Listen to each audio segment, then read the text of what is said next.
Welcome to Althing Considered, a conversation on life and faith in heathenry, Ásatrú and Norse paganism from the Troth, education and service for inclusive heathenry.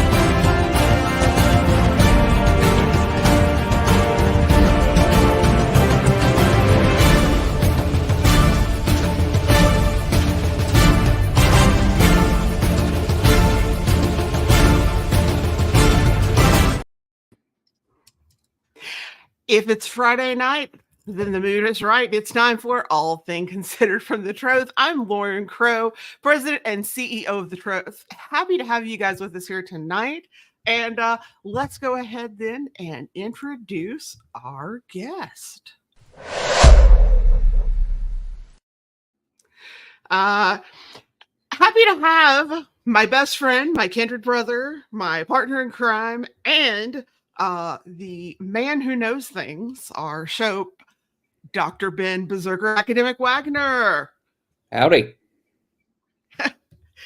Super happy to have you here tonight. And we're going to be talking about eclipses, though really it's just going to turn into us talking about the moon and the sun in Norse mythology, because if there's one thing I have learned, there's not much in Norse mythology about eclipses. Yeah, there's not, but what there is actually is kind of an interesting segue into some bigger questions about what our heathen forebears did with myths and what we should be doing with them today. Excellent. But first, next year, oddly enough, there is going to be a total eclipse in Iceland. Okay. All right. In January of next, or January or February of next year. All right. In 21 years, there's going to be another eclipse that's visible over the most of the continental United States. And guess where the path of totality goes? Where? Right over us again. Again. So for those of you who don't know, the path of totality for this one and the one for 2005, they do this X crossing right on top of Little Rock. And I assume that means the world is going to come to an end, or maybe the Razorbacks will win the SEC, one of the two. So that's the same thing. Yeah, pretty much. So for those of you who don't know, Ben is my kindred brother. We live in Central Arkansas, and we are currently in the midst of eclipsomania here. It's bad, y'all. I'm not going to lie. They've been warning us to treat this like an ice storm, buy fuel, food, stay home, stay off the roads. They're expecting the population of this area to double. And hotel rooms here are stupid expensive. There's a town just north of us called Russellville, and that's going to be the town of any size that is has the longest totality in the United States. And everyone's going there, and it's just hotel rooms are like $2,000. It's chaos, absolute chaos here. So rather than deal with that, we're going to talk about we're going to geek out about eclipses. So I'm excited. So, I think first we probably need to lay down a little bit about how the sun and moon are seen in Norse mythology, because I think that is actually because something I've always found interesting about Norse mythology versus a lot of other pantheons is that our genders are swapped when it comes to the personification of the moon and the sun. Right. Actually, I think that's not that unique to us, that we've got a sun goddess and a moon god. I mean, I believe Egyptian mythology was that way, that you had Hans as the moon god, and, well, you had Ra, but there was also Sekhmet could be identified with the sun. But yeah, it's certainly not anywhere close to universal that the sun is male and the moon is female. I just know in a lot of European neighbor myths, it does tend to be the opposite. Mm-hmm. I certainly was, although, I was definitely raised with the man in the moon. So, Mm-hmm. Right. Well, in Greece, you've got what? You've got Helios and in some cases Apollo identified with the sun. And then the moon is the goddess who's associated with the moon is Selene, if memory serves. Dion. Yeah. Celtic Ben, that was mythology I good. probably And should have read up on beforehand. You said Selene, I said Dion. Oh, come on. Oh, got it. Sorry. We're slow on the uptake. I've got too much blood in my caffeine stream. Not the truth. Mhm. So, do we have any evidence then historically of any kind of lunar or solar worship? Hard to say. From pre-Christian times, okay, in the earlier part of the Iron Age, and certainly in the Bronze Age, you've got some evidence of a solar cult. The Bronze Age rock art in places like southern Sweden has a lot of solar wheels. Sometimes they're mounted on boats. There's a lot of artwork that shows what seems to be a solar boat. And an archaeologist named Fleming Cowell has looked at all of this iconography where you find boats not just in rock art, but on personal equipment like razors, and argued that you had this idea of the sun traveling in a boat across the sky and then going down and going through the underworld. Because when it's going through the sky, you have sometimes it's being pulled by a horse. When it's going through the underworld, it's sometimes associated with serpents. And this may possibly have been linked to the cult of the dead, because you might have the dead boarding the solar boat and sailing through the underworld and then rising with the sun in the morning. And if this sounds very Egyptian, that may not be a coincidence.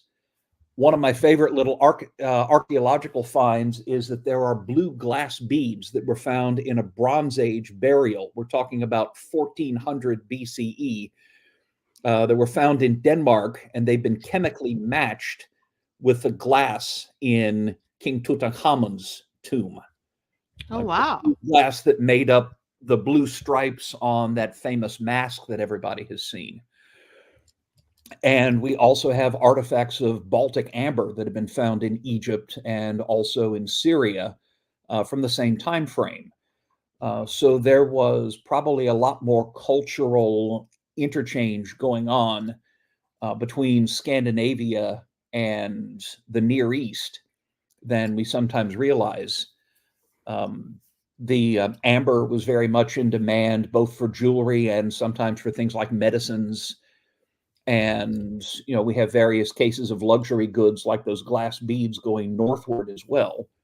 And where physical objects go, ideas often follow.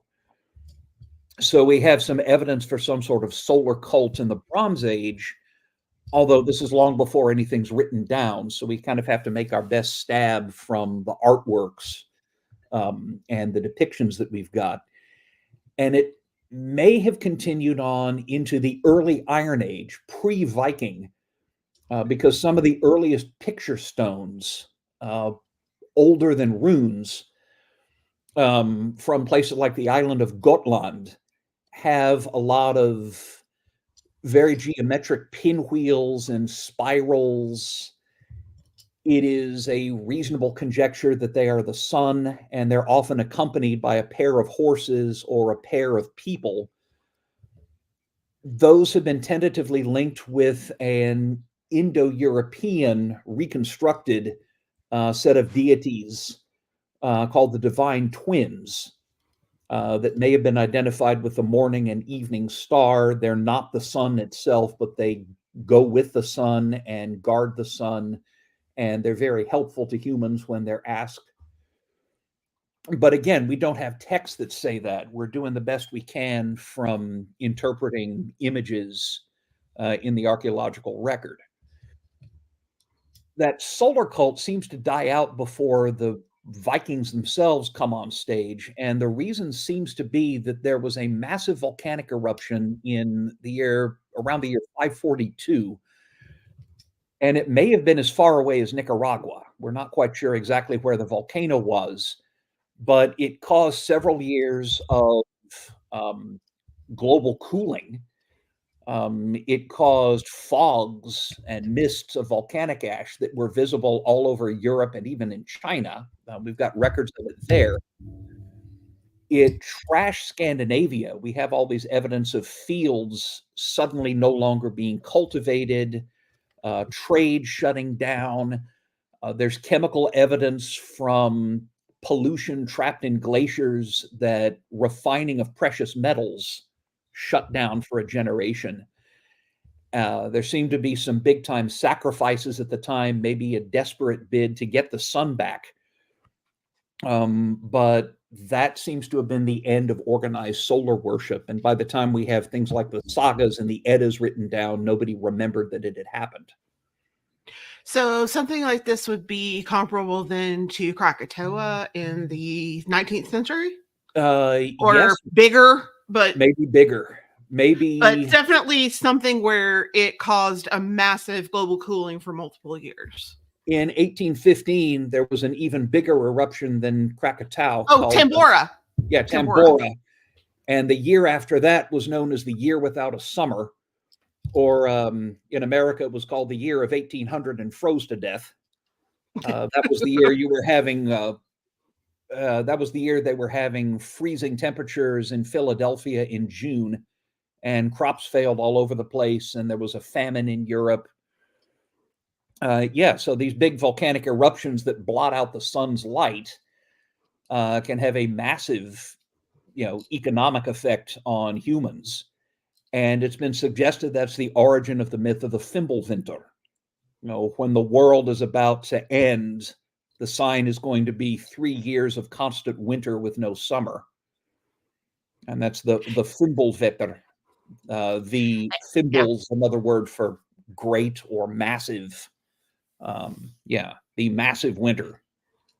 And one of these days we'll have a show on Ragnarok where I'll get to argue my theory that Ragnarok is based on volcanic eruptions, which I can even point to more now that there's an active volcano in Iceland right now, but it's not here nor there. So definitely I can see. My cat, everybody. Hello, you annoying, you annoying cat. Hi. Hi, get down. Listen. Mm-hmm. The cat misses me. I understand.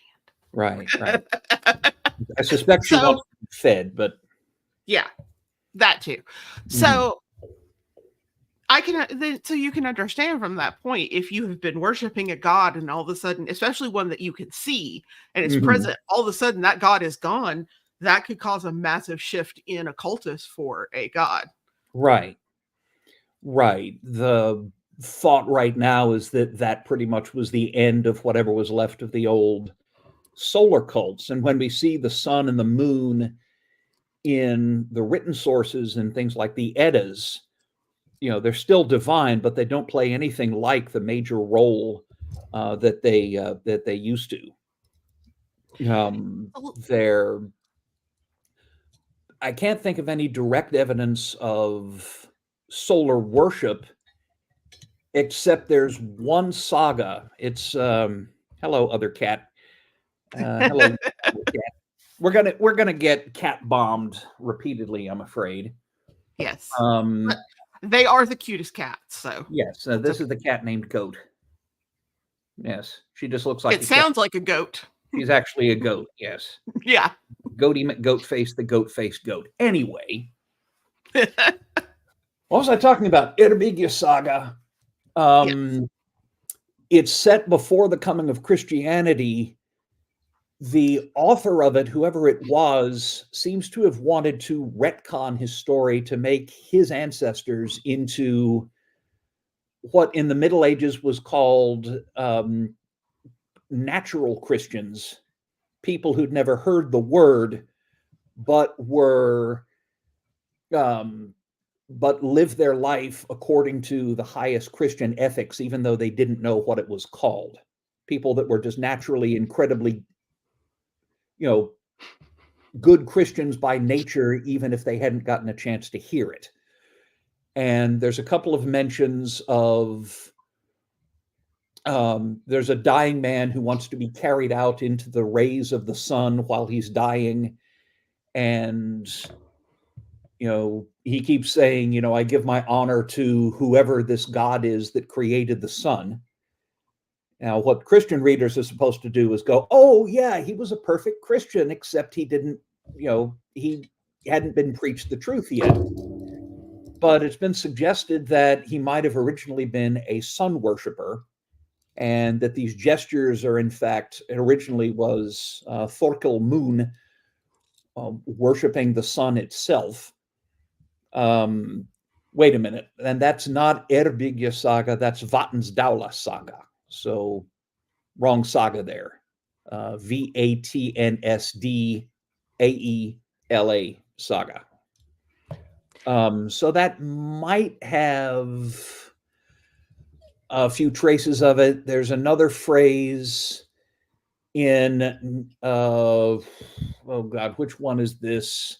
Laxdaula saga, where Gudrun gets up at daybreak, and the phrase that's used literally translates as when the sun was offered to.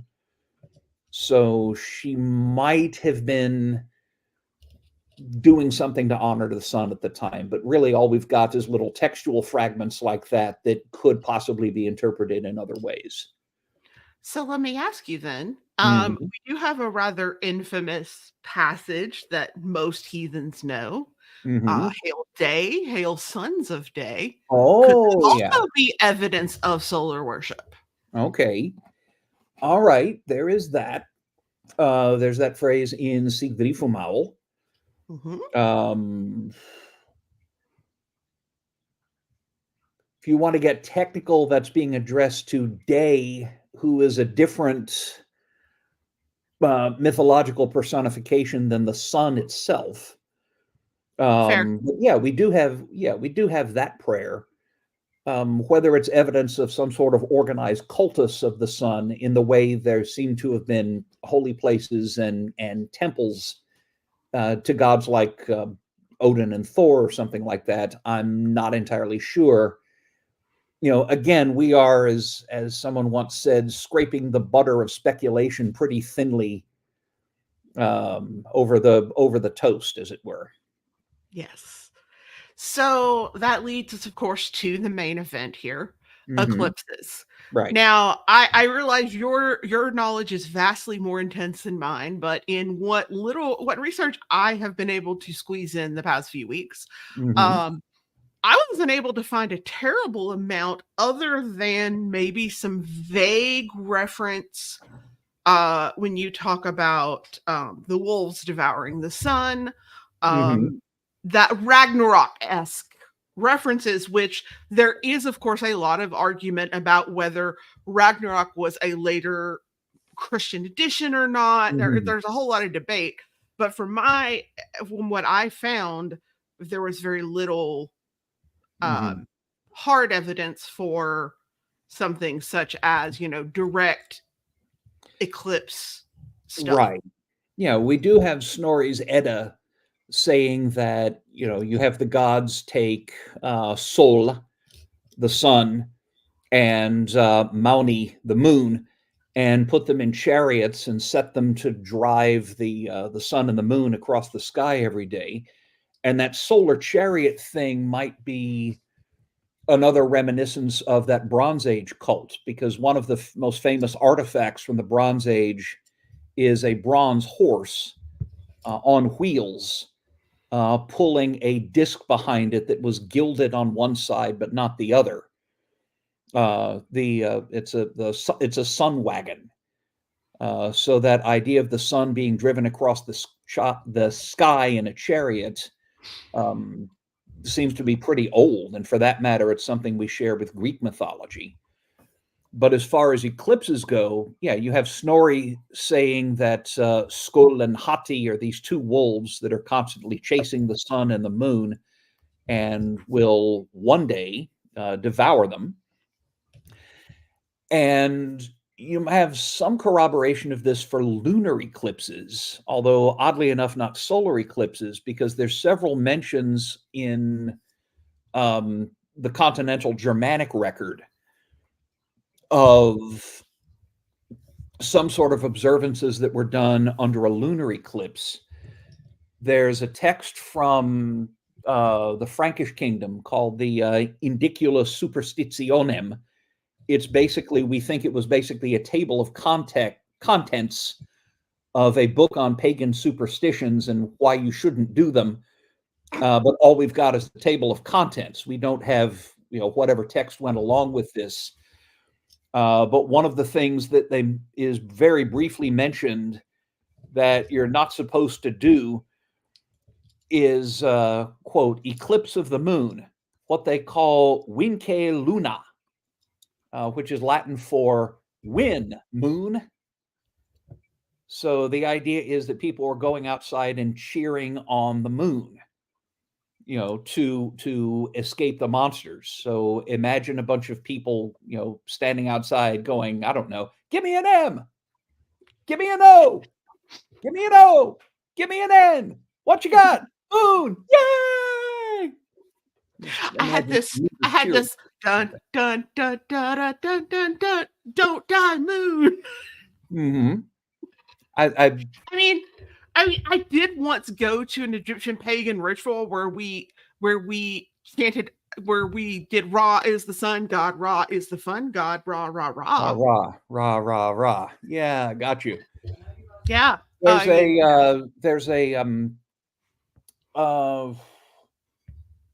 I'm getting this from Dowden's book, European Paganism. There's a sermon preached by a guy named Saint Eligius of Noyon, who gave another list of all sorts of things that nobody was supposed to do. And one of them was don't shout at the eclipse of the moon. And there's a letter from a, hang on, I am looking it up even as we speak.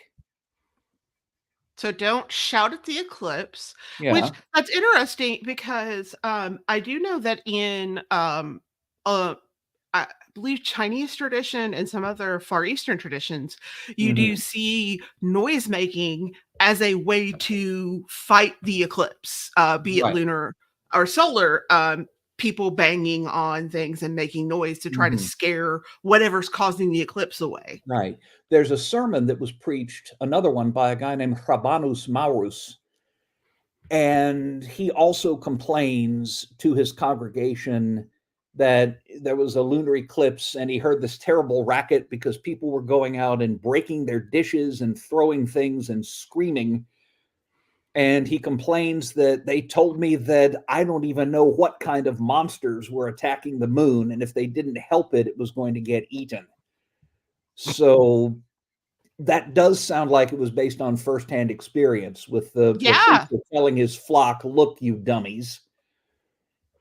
I lost a whole bunch of sleep over this. I'm cranky as hell and it's pagan anyway. You shouldn't have been doing that. So we do have evidence of people, breaking crockery and throwing spears and smashing their hedges down and yelling and screaming. And I'll be surprised if we don't get some of that on Monday here in Arkansas. Except it'll be like people firing their guns because it's Arkansas. Right, firing the guns to scare away the moon monster.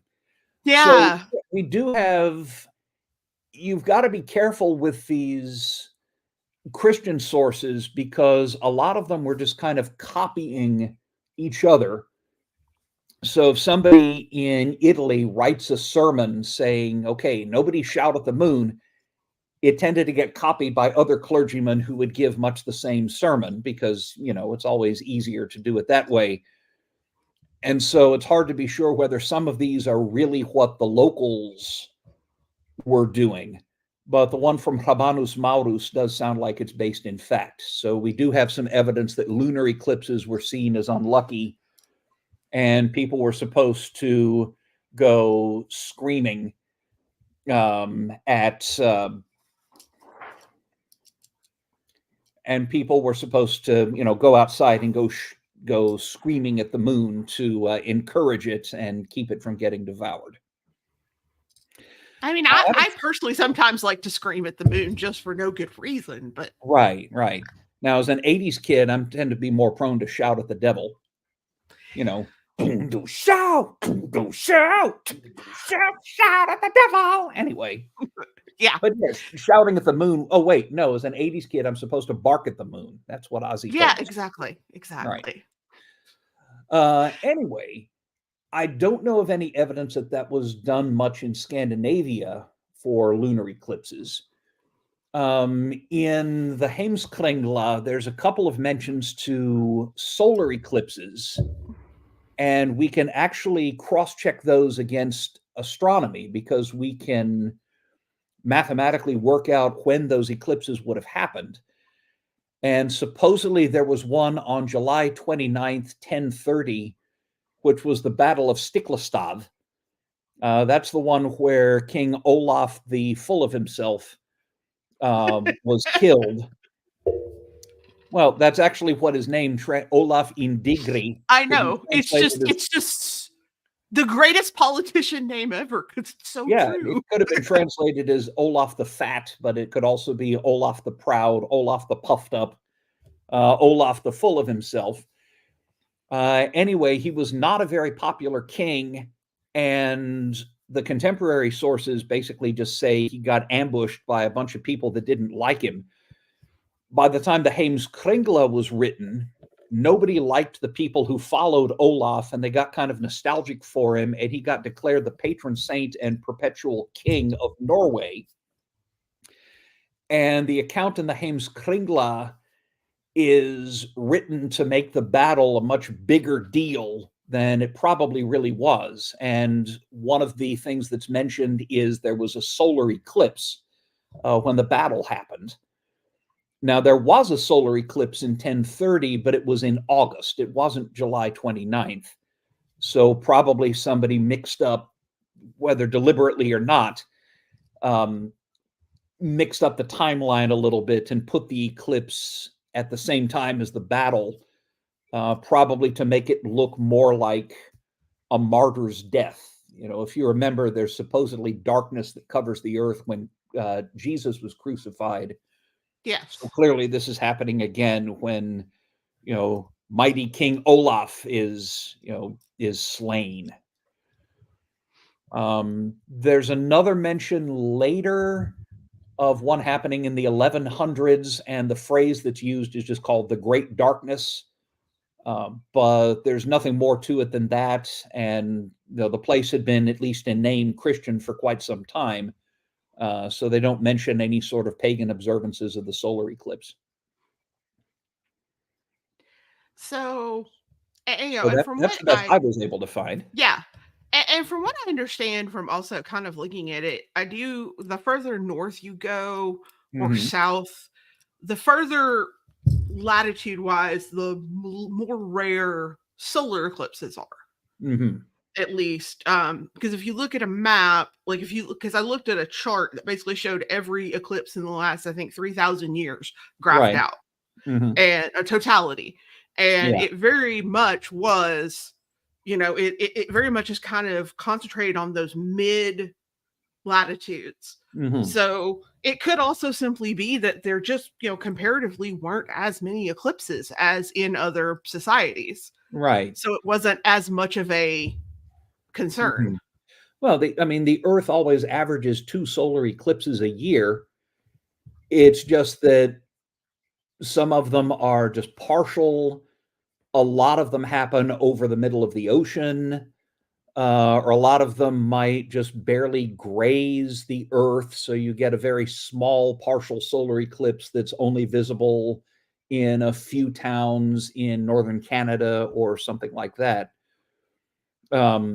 So yeah, having an eclipse that is visible from a major populated area I mean, the ones you could see in the US, there was one in 1979 that I remember, and one in 1986. And then we had the one in 2017. And now we've got this one. And the next one that's visible over most of the US isn't going to be till 2045. So yeah, big visible solar eclipses anywhere you go are probably about maybe a once in a generation event. Maybe not more than 2 or 3 in a typical lifetime. Of course, why they all have to show up here, I'll never know. Yeah, I seriously think it's kind of weird that the next big one that's visible in the U.S. in most of the U.S. is also going to go right across the center of Arkansas. Yeah. So I don't know. Maybe it's the forces of Ragnarok marking a big X across. Or I don't know. Maybe it's the Freemasons or something like that. Have you read there's some conspiracy theories that are spilling out? I don't want to talk about this because I had to have a conversation with someone in my life. You know who I'm talking about today on the phone in my family. Oh, about this. Convinced that this is the time for Masonic rituals that are going to make us all. Oh no, the earthquakes and the earthquake today in New Jersey, and then the eclipse, and then whatever else is happening is all judgment from God. Yeah, that kind of stuff. Well, of course it is. The epicenter of the earthquake was right outside the Trump golf course in Bedminster, New Jersey. I'm not kidding. I'm not kidding. Yeah. It could definitely be a divine sign. I have my suspicions about who it's being directed to. Or the Bedminster golf course was where Trump buried Ivana. Yes. So maybe she's just really pissed. She's rolling in her grave over something. Right. Yeah. So, we don't have a lot. However, we do have one kind of quick question here. Is it possible the myths of the wolves eating the sun is how they memorialize eclipses and the fear that it caused? Yeah, I think, and I should have looked this up ahead of time, but it does say in the Edda that eclipses happen when the sun and the moon are almost overtaken by those wolves. We don't know a whole lot about, as far as memorialization, if you're talking about remembering calendar dates and things like that, there's an awful lot about Scandinavian astronomy that we don't know. That if they had that sort of knowledge, it didn't survive. So what I'm gathering here is, if it's the wolves, then to scare, to like save the sun, everyone needs to go outside with a stake during the eclipse. What, distract them? Yeah. Tempt them with a stake so they don't eat the sun. Okay. So on April 8th, I need to get a stake and stand outside and going, "Here, boy." And the sun is covered. Here, puppy. Except my dogs would just get in the middle of it. Right. Like, I'm not sure I want to draw their attention. Tennis balls, maybe. Playing fetch with the wolf eating the sun. I'm not sure I'm quite up to that. That sounds like more of a job for Tyr. Yeah. But I do think that it is, it's, it definitely could be. And I can see, I know, talking with people who went to Oregon or one of the other places in 2017 for totality, so many people have expressed to me who've experienced totality the overwhelming sense they had of emotion of that moment. And so I could see why a culture with less knowledge about the way the universe works, absolutely seeing this as something cosmic and done and a sign. Yeah. I mean, it was pretty sobering here, the one in 2017, and we got what, maybe 80% coverage or something like that. But we didn't last year. Yeah, we didn't get anywhere close to totality, and still, when the sky goes dark and you feel it getting cold, and the light takes on this very peculiar quality that I'm not sure I can describe very well. It is sobering. It feels like something has gone very off. And I've never seen a total eclipse before, but I think I'm about to find out, and I expect it's going to feel like that. It's going to feel like that for us. Yeah, and I am. Even if you know that it's just the moon temporarily passing in front of the sun, and it's going to be over in a few minutes, there's still that sense of grandeur. And something I found very interesting, as our eclipse this year does actually intersect with a heathen holiday this year, which Secret Bloat is actually based on, if we're doing lunisolar, is Monday. And so I thought that was just I know. I thought that, of course, we're all kind of batting down at home, but I do plan to do kind of my own personal ritual on Monday during the eclipse. Right. Because, I mean, how often do you get a heathen holiday in an eclipse, a totality eclipse? Right. I mean, that, to me, even though I have no historical evidence, to me, that it feels significant. And I think that's perfectly valid, guys. It feels significant is a perfectly valid reason. Right. You're seeing something that calls you out of yourself, that makes you feel awe and dread. It's certainly perfectly valid to respond to that in any one of a number of ways. And doing some reading up for this, there's a couple of things I wanted to talk about that were suggested to me by that question we just had. There's a couple of older ways of reading mythology that you'll still find in some writing about the subject, but that we probably shouldn't do. And one of them is the idea that mythology is basically failed science, that people in ancient times didn't know what we know, and they weren't as smart as we are, and they tried to come up with explanations for things that scared them. God! And suddenly I'm in an atheist debate bros stream all of a sudden. Right? Yeah. God. Yeah. They didn't understand thunder, but they explained it as a big guy throwing a hammer. But now that we have science and reason and logic, we know that it's just electrical discharges from the clouds to the ground, or vice versa. They didn't know. They knew that if there was thunder, there was going to be lightning and you might get electrocuted. They were smart enough to know that, guys. Right. They didn't know about the movements of the sun and the moon, so they tried to explain it as best they could with the idea of a wolf eating the sun. But now we know better. So you have this attitude that mythology is basically natural explanation, bad natural explanations that got replaced by something better, that people made up myths because what they wanted was a natural explanation for things that they didn't understand. And I don't really think that's what mythology is for. And, that's not really something we can use today, because everybody knows intellectually that a solar eclipse is not a wolf trying to eat the sun. A solar eclipse is the moon passing in front of the sun, and we can predict these hundreds of years out, and this, that, and the other. And I don't think the myth is supposed to be a failed scientific explanation, because we really can't do anything with that. There's another idea, and this was put out by a guy named Max Müller. He was a German scholar, but he spent much of his working life in Britain.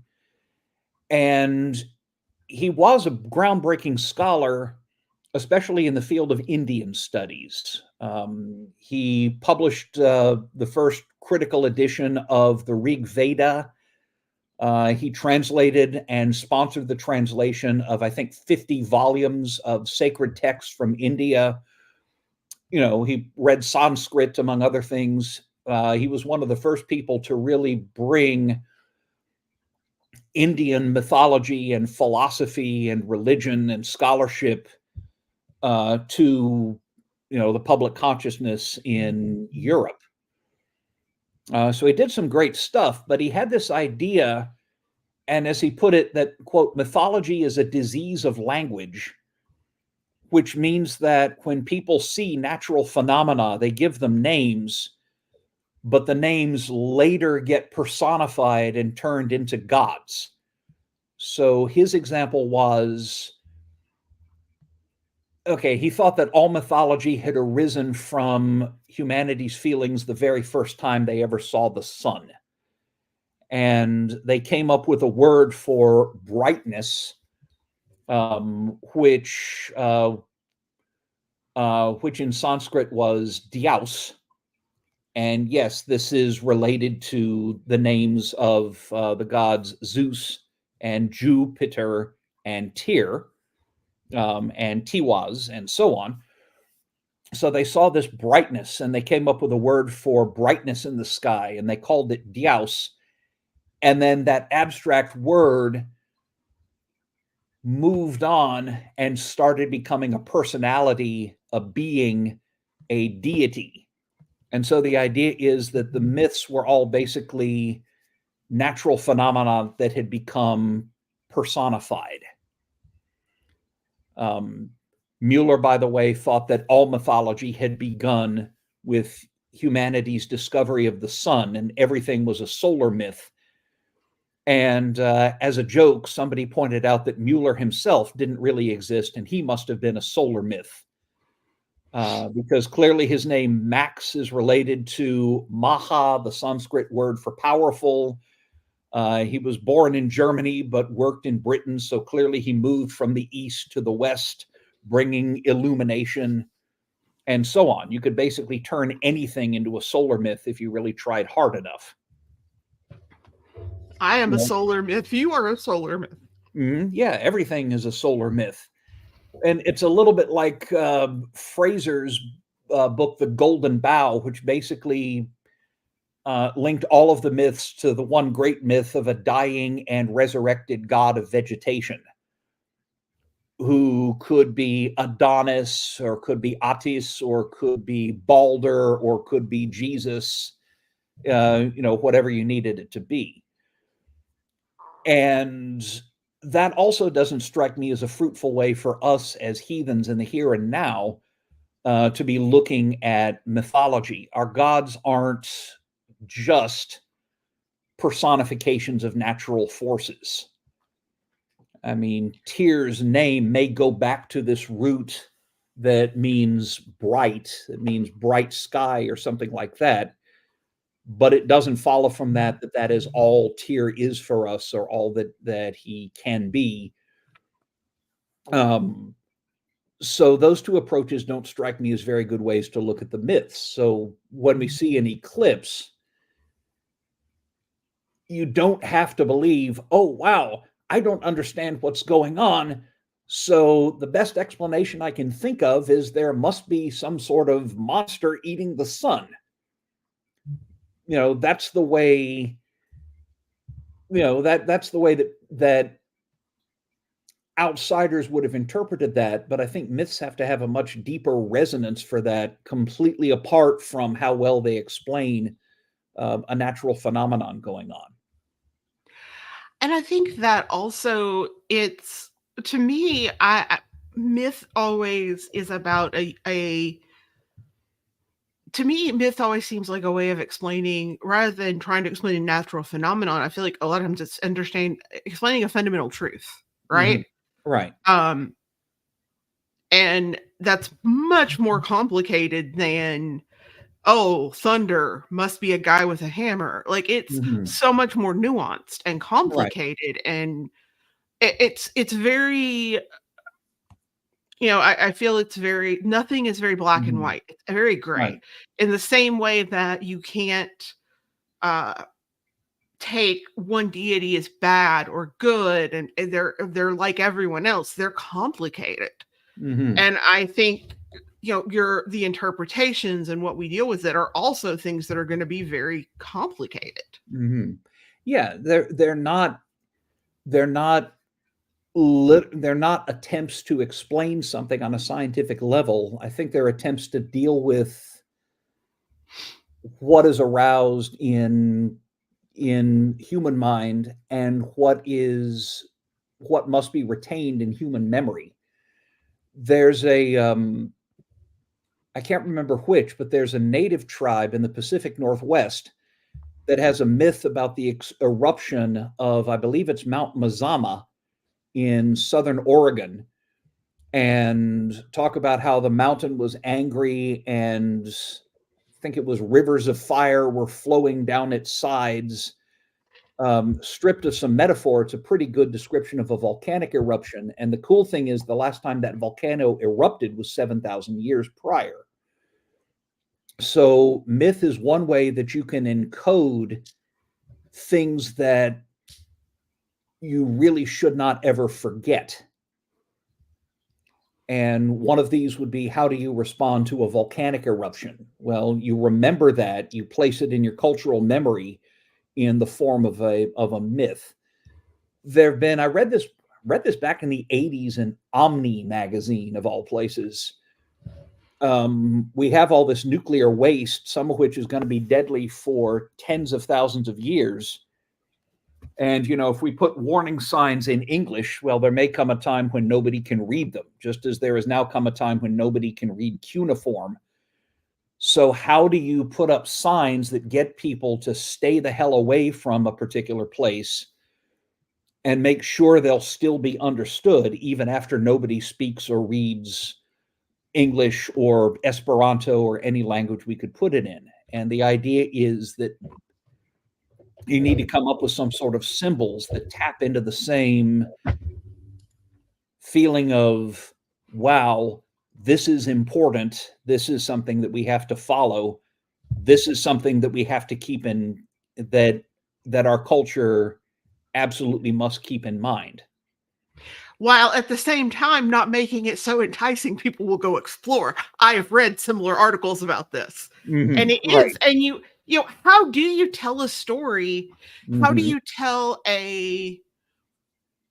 how do you communicate information across Mm-hmm. generations? Because let's be honest here, what we experience as heathens in 2023, 2024, Mm-hmm. we're not in 2023 anymore. Lauren doesn't know what year it is. How do we then experience heathenry in those same fundamental truths as people did 1,000 years ago, especially when we have a broken line of Right. practice? And the fact is that so many of us as kids pick up mythology, even, for me as a kid, picking up mythology and having such a draw to it and feeling something from these stories that are 1,000 years old or thousands of years old at times. Right. There is a real art and a real,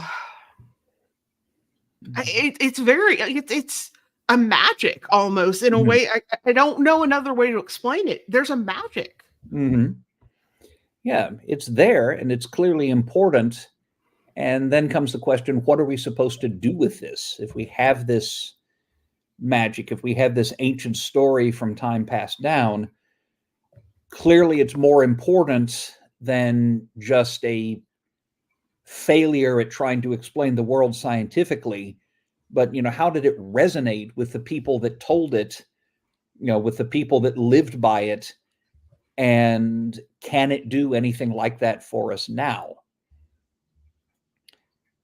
The idea that volcanic eruption might have inspired the myth of the Fimbulvinter kind of reminds me of the Pacific Northwest volcano. It's a past event that was so absolutely devastating that it got encoded into the mythology itself, and nobody could forget it. I don't know. I feel like I'll have a better answer for the eclipse myth after I've actually seen a total eclipse for the first time in my life. Yeah, Something just to, maybe we can ask people to just think about, what does it feel like? What is going on in the depths of your soul when you're seeing the sun's light extinguished for a few minutes? Does it make you want to scream and break things? Do you experience the sort of terror even when you know better? Even when you know it's only temporary and it's a perfectly natural phenomenon, what does it do to you? Well, And I somewhere don't the know. meaning of the myth is in that, Yeah. I think. Well, I don't know. I'm not sure you are going to know who this is, but I'm sure some people in our audience are going to who know who Dan Pulfmeyer is. He is a cartoonist, voice actor, created Phineas and Ferb, Hamster and Gretel, among a bunch of other great cartoons. And he was talking about his experience with totality. And he said that he wept, and short of the birth of his children, it was the most moving experience he ever had. And I've heard that from other people, to the point that you have people who have become eclipse chasers who will do anything. People, in fact, one of the eclipse even pay $2,000 for a hotel room in Russellville at the Super 8. Mm-hmm. There were even people who paid tens of thousands of dollars for one of the eclipses back in the 90s or 80s to ride the Concorde and chase it and they were able to stay in the totality for almost an hour and a half.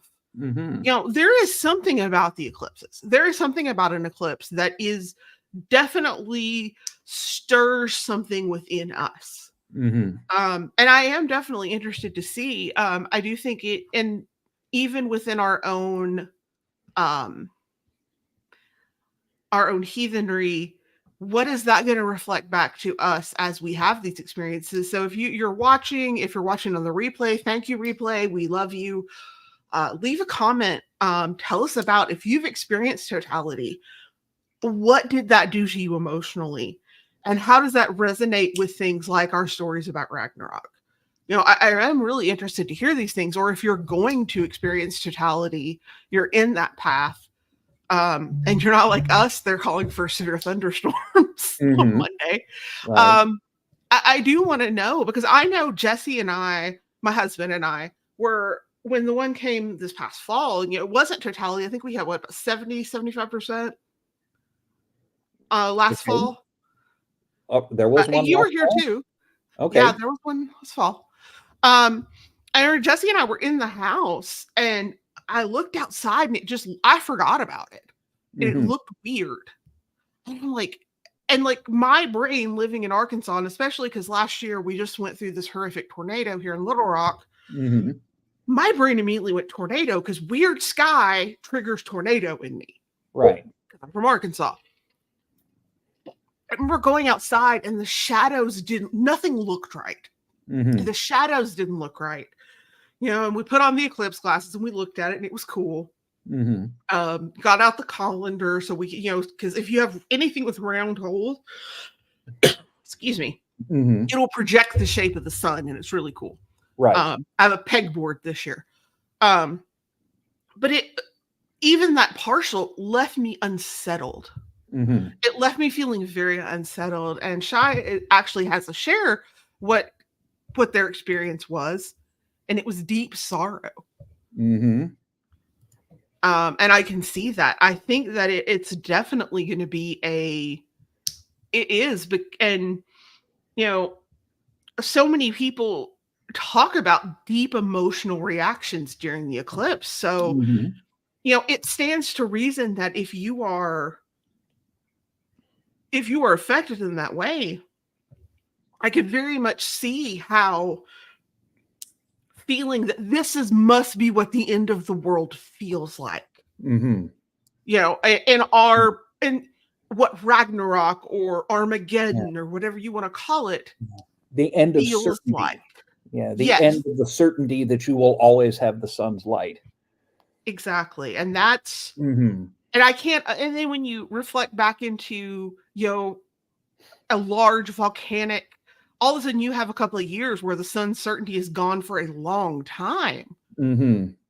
That's even more terrifying. Mm-hmm. I mean, we are so, I grew up farming.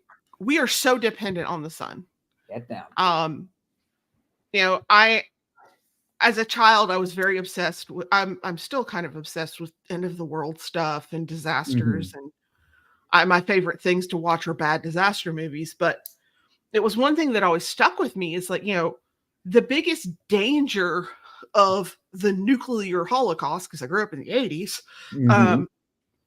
was not the radiation. It wasn't the explosion. It was the nuclear winter. Right. It was the starvation and Mm-hmm. whatever comes from that. It's the Right. lack of crops. Or if Yellowstone blows, Mm-hmm. the biggest, yes, the ash fall is going to be dramatic, but where, the biggest danger around the world is going to be the starvation, the food, the lack of food, the lack of crops. Mm-hmm. And, I think something that we don't think about, or as a modern person, we're not sustenance farmers. Mm-hmm. We are not as close to our food as they were. So a year of bad crops, a year of like that is death. It's not Mm-hmm. like famine is death. It's not like, here, if you have an area that goes through a very bad season or, Mm-hmm. like what's happened. Well, a good example, you're not going to see mass starvation because the wheat crop couldn't get out of the Ukraine because of the war, because there are other places we have global shipping. But the idea that if the sun goes away, it doesn't matter, right? It's done, gone, Mm-hmm. finito. The animals, insects, and something that's interesting that's happening, and you can check out, is that NASA's actually doing. There's several experiments going on. NASA's doing one. There's several other ones you can look up. That if you're in totality, they're asking people to record the animal sounds and the bird sounds around them during totality Mm-hmm. and submit them. NASA's also launching 2 rockets into the eclipse, which I don't know why. I haven't read that article yet. Mm-hmm. But the fact of the matter is, sun is life. Mm-hmm. And without it, we're pretty boned. So And the anything fear that shuts it off, even temporarily, gives you a taste yes. of something that would be truly horrible. And you're on the also, edge. It starts making things like that seem plausible. right. You have your certainty about some feature of the natural world is shaken. Mm. And I also, one other thing that I think is important here is I can also see why a lunar eclipse, as you get into the more seafaring people, Mm-hmm. is also going to be a little more devastating, Right. right? Because the Mm-hmm. moon, they understood the tie between moon and tides Mm-hmm. and the moon phases. Yeah.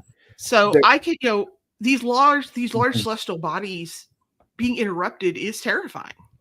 There's a whole set of folklore, and you find it in Britain, in Germany, in the US, all over Europe, I think, about how the phases of the moon regulate things you should do. There's a whole tradition of planting by the moon or planting by the signs.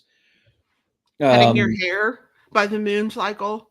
Yeah, the idea is that if you're doing something that requires growth, like planting your crops, you do it under the waxing moon. And if you're doing something that doesn't require growth, like pulling your weeds or cutting your brush or something like that, you do it under the waning moon. So the moon is a regulator of things you should be doing. And there's an old superstition, for example, that it's good to begin your journey under a full moon. And that was something my mama told me, and it's also something that was preached against by the Old English uh, priest and sermon writer. I think it was Elfric of Enishem, who mentions that, it's a foolish superstition to regulate your journeys by the moon. So if the sun is a steady source of light that regularly appears and disappears, the moon is more like your calendar, that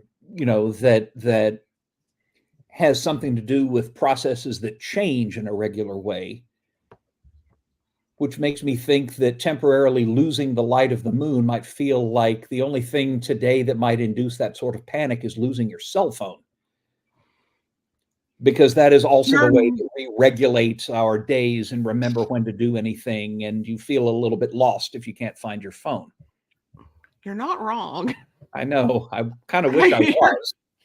Yeah, you're not wrong. But yeah, I can, and that's, if nothing else, this thinking about this eclipse and kind of preparing for this and mulling all this over has made me want to be more in touch with those cycles than I am sometimes. Because I practice traditional Ozark folk magic, I'm pretty in touch with the lunar cycle. But the sun is definitely, to me, it has definitely become, I should get up, and I do see the sunrise every morning because I go to work at the butt crack of dawn. But it does make me want to actually sit and turn around and, appreciate that sunrise more. Than just, oh, good, the sun's up, I can see. And so I do think that there's something to that as heathens, as maybe even a way to try to more deeply connect with the myths. Right. Give you that taste of.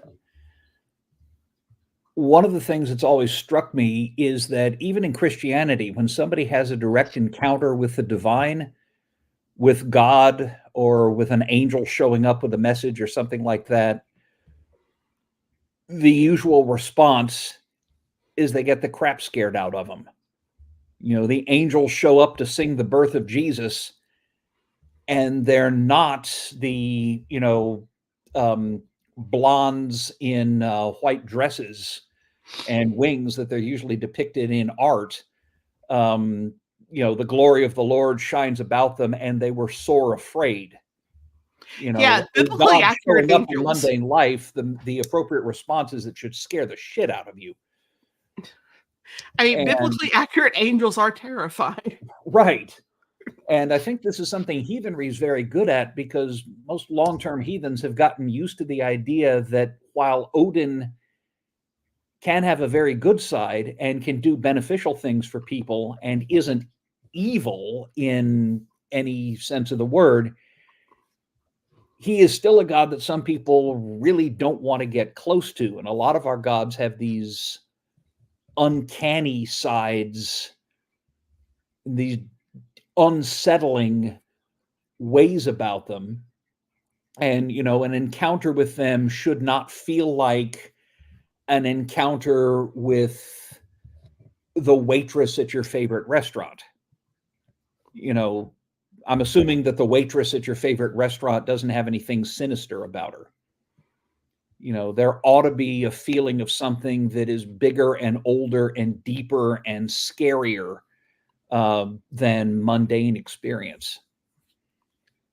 Honestly, so maybe that's the function of myth, to give us a dose of a healthy dose of existential terror. Just remember, pray Cthulhu eats you last or first, depending on your preferences. Okay, right.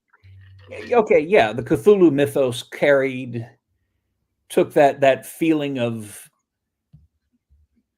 something uncanny and basically cranked it up to 11. And made it the central point of the entire myth is that the gods are vast, they're powerful, and they do not care about you at all.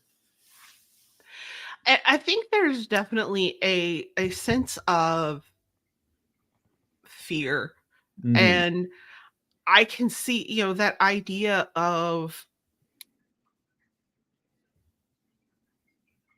terror and awe Right. in the true sense, not like, but in that field of just almost paralyzing moment. You know, when you read some of these descriptions in the divine, and you know, I'm gonna, you know, I've often thought that the pure divine, this is my own personal UPG, guys, no, this is not official, pure divine, when you approach it, is more than we can handle as humans, because we are squishy and Right. easily smushed, and our brains break. Right. And so I think that as a, you know, and I don't know, I think things like the eclipse might give us a taste of that in a way that, here's a thought I just had, and I could just be spitballing. I mean, we've been doing this for over an hour, and you know, I sometimes have trouble keeping focus, and I don't know that I would say this is definitive, but tying it back to the people who think that the eclipse is the time when the Freemasons are going to do strange rituals with George Soros that are going to change everybody's gender, or whatever, what's his name has been going on about. The turn the freaking frogs gay. Yeah, who's the frogs gay guy? What's Alex his name? Jones. That's it. I couldn't remember. You know, he's apparently been going on and on about the New World Order and the Illuminati and George Soros and the Rotarians or whatever it is. The Key Club. I mean, right. It's just crazy around here. Is behind all this. And it sounds bananas, but one of the explanations for why conspiracy theories are popular is terror management theory. And that's the fact that we have a hell of a lot of more things to worry about than our ancestors did, who would have worked on farms and would have mostly had to worry about things like drought. We've got, you know, the constant threat of political upheaval. We've got, you know, the real threat of global climate weirding, climate change causing major disruptions. We've got wars everywhere. We've got growing levels of mistrust in the political system, some of which is being fanned by, you know, bad actors with a stake in it. People are scared of a lot of stuff. And the idea is that as outlandish as conspiracy theories are, there's something comforting about them because they tell you somebody is in charge. Like, no matter how weird the idea of, I don't know, the Democrats and the National Honor Society and the Illuminati collaborating to drink blood. The Declaration of Independence. Babies. That at least is a scenario where somebody's in charge, somebody knows what's going on. And that's more comforting in a way. That's still terrifying, but it's more comforting than the idea that there really isn't anybody in charge and nobody knows what's going on. You know, even the idea of an evil conspiracy is better for some people than the idea of, you know, nobody's figured this out and nobody really cares. And, you know, there's no ultimate cause for everything. So maybe maybe you could see the conspiracy theories of today as the early stages of myth, ways for people to get a handle on the terror that they feel when faced with something that's out of their experience, something that our primate brains never had to evolve to contemplate. And I'll be honest, the world is terrifying right now. And it definitely has become, you know, you see this idea, it's much easier. I think it's also easier to say, well, clearly it's clearly the JCs and the Illuminati and Angelina Jolie and and the Tupac. Masonic Santeria Druids. Yeah. You've heard of the Masonic Santeria Druids. They're the ones that cement chickens to trees. Yes. Right. And Tupac lives, Right. are all conspiring to, it's to me, it's easier oftentimes for people to think this is what's going on than take responsibility Right. for their part in the terribleness of the world. Because I will, my personal belief is we all hold some responsibility to make the world better. And if I believe that I have no control and because clearly everything is being controlled by, the great boy band Cobble and One Direction, right, then I don't have to do anything, right? I don't have to try to fix it and try to take accountability either. But at least you can name it. At least you can say, I know who's responsible for the world being screwed up. It's New Kids on the Block and Marky Mark and the Funky Bunch, or whoever it is that you put the finger on. You at least have the reassurance of having knowledge of what's going on. When people are scared, I assume that when people were terrified because the sun's light dimmed back in 542, they went into their huts and lit fires and huddled around them for warmth and told stories. And you could argue that QAnon is basically the same thing. We're a bunch of terrified primates clustering around a fire and trying to make themselves feel better with stories that are scary as hell, but at the same time have a certain type of reassurance to them. And it's possible that maybe this is what people did. This is maybe what people feel when an eclipse happens, that you come up with stories that help you master the primal fear that's been stirred. Well, I mean, as you think about, you go out camping in the woods as kids, and that's terrifying to be out in the woods. And what do you do immediately? You all sit around a campfire and tell ghost stories. Or, as kids, you challenge yourself to go out to the creepy grave where the guy apparently rises every once in a while, and there's pock marks where people shot at the grave. Like, fear is something that, as a kid, what you're actually afraid of is getting older, growing up, responsibility, the changes that are happening in your life as a teenager. But you channel that into doing, things like going out to the old haunted house in the middle of the woods or whatever. It's, you combat your fear with. Is that what you did for fun in McCrory? No, we didn't really have woods though. Farms. But I mean, we did go out. D-Bowl's grave, yeah, absolutely. He was a fortune teller that lived out in Patterson, Arkansas, and no one would let him be buried in their graveyard, so he's buried out in the middle of a field, and legitimately, like, his grave is pockmarked from people shooting at it. And that used to be the thing when you're about 16, 17, you get challenged to go out to D-Bowl's grave if you were brave enough. Okay. I'm from a small town, guys. It's just, I'm from a town of like 1,000 people. There ain't much to do. Right. Is it true the population of McCrory has been steady at 1,000 for 100 years because every time a baby is born, a man leaves town? Oh, that's terrible. No, it's sadly, not true. When we moved there, it was actually twice the size, but then the factories all closed down, and typical small southern town story. But but that is the thing. Like, it's about fear. And then fear, of course, can drive us into other things, mental health issues. And, we are, as I often stress, I am going to put this out here.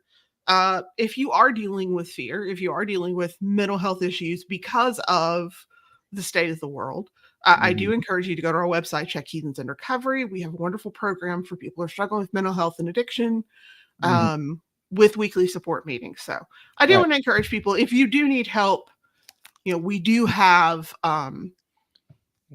we do have resources available for you as Troth. So maybe our myths are basically tried and true, healthy ways of dealing with fear. There are certainly very unhealthy ways of dealing with fear, like, barging into a pizza parlor in Washington, D.C. with a gun and demanding to free the kids from the basement and finding out that there isn't one. There are very antisocial ways of coping with fear, and we see that in a lot of the conspiracy theories that are floating around. Trying to break into Axiom, trying to break into Axiom because they have your permanent record. Oh, people did do that? Yeah, they also tried to break in where I used to work too, because we had their permanent record as well. Okay. Yeah, I mean it's so mythology. I feel like mythology, then you could say, is what shakes out. Mm-hmm. Maybe after all the. It's almost like you take a rock, and it's when you erode away all the loose pieces and the less hard parts of the rock, and you're left with the smooth stone in the river. Mm-hmm. That may be what mythology is. All right. I may totally rethink this after I've actually seen the eclipse. Yeah. But yeah, see, to all of you folks out there in internet land, keep track of what you're feeling when you see this eclipse happening. And you can keep track of things like animal sounds during the eclipse, like NASA wants you to, but keep track of your own inner monologue and see what it does. And I feel like once I know that, I'll have a better handle on eclipses in mythology than I currently do. I'm kind of spitballing right now. That is true. Well, we have an eclipse coming up in 2 days, 3 days. I don't know. Math is not a strong suit. Monday. Right. And then next year, there's, of course, going to be one in Iceland, complete with a fancy Iceland trip that I may have been looking at. Okay. Because it's like an 8-day trip to Iceland, including an eclipse. That sounds like fun. And plus, Northern Lights, eclipses, right. Sounds great. Just remember, I just remembered something. In the Bronze Age, in the petroglyphs, there's often a blending of solar discs and deer mythology. Hearts, H-A-R-T, that's a male deer. And you get solar discs with antlers and, hearts associated with sun wheels. And in a Christian poem that nonetheless has some heathen imagery in it called the Solarljóð, there's a mention of someone who's dying and he bows to the sun for the last time. And he says it's as if he sees the solar heart, this great deer standing on the earth whose antlers are glowing like the sun against the sky. So with that association between male deer and the sun, I would just like to suggest that what we're going to see on Monday is nothing I can say, a total eclipse of the heart. I knew exactly where you were going with this. Sorry, I had to get that out of my system. Yeah. And now I've earwormed everybody watching this. You're welcome. So I want to just give you guys a couple of reminders as we're wrapping up. Registration for Troth Moot is now open. And if you are a fan of things like, if you are a fan of spending time with camaraderie with your fellow heathens in the serene surroundings of Camp Norge in Northern California, with Troth Moot, it's not just an event, it's an experience where our faith comes alive with rituals, workshops, thought leaders, and hands-on events to learn new skills. There is something for everyone to enjoy. Immerse yourself in the vibrant atmosphere and mingle with fellow heathens, forge new friendships, and strengthen bonds. We're going to be there Friday night. Friday night, we'll have our award ceremony. Saturday night, we'll have Grand Sumble. And, of course, it is going to be a great time. Early registration is open until April 19th, and you get a significant discount. And if you can't make it there, we are also having a virtual Troth Moot as component as well. Welcome to join us, and you can attend Troth Moot without your pants on. But I always do that. Funny. Tanya said the same thing. So Tanya, who's our head chef at Troth Moot, and was wonderful food. Really excited to have a chance to go out to Northern California this year. And then, of course, 2025 will be in Colorado, I believe. I believe that is where we are. We're going to be in the Mountain Time Zone, and I believe Colorado is where we will be. So looking forward to that and seeing everyone who would like to come to Troth Moot. Also, don't forget to check our website for things like our Heathen Essentials, where twice a month our people who are new to heathenry can join on Zoom and talk about our Heathen Essentials program, get help, support, and learn more about heathenry. So lots going on right now. Excited. Ben, as always, wonderful to have you here. Thank you. It's been good being on the show. Yes. Always welcome back anytime. All right. And to the rest of you, I hope you have a safe weekend, a safe eclipse. I am out next week because I am going to Frith Forge in Costa Rica, which, by the way, online registration for that is also still open. So if you'd like to attend that virtually, Saturday, Sunday, Monday, and Tuesday, it's going to be awesome. Right. And I believe next week we're talking oaths. So you'll want to tune in for that. So from all of us here at the Troth, y'all have a good one, and we will see you next week. Bye-bye.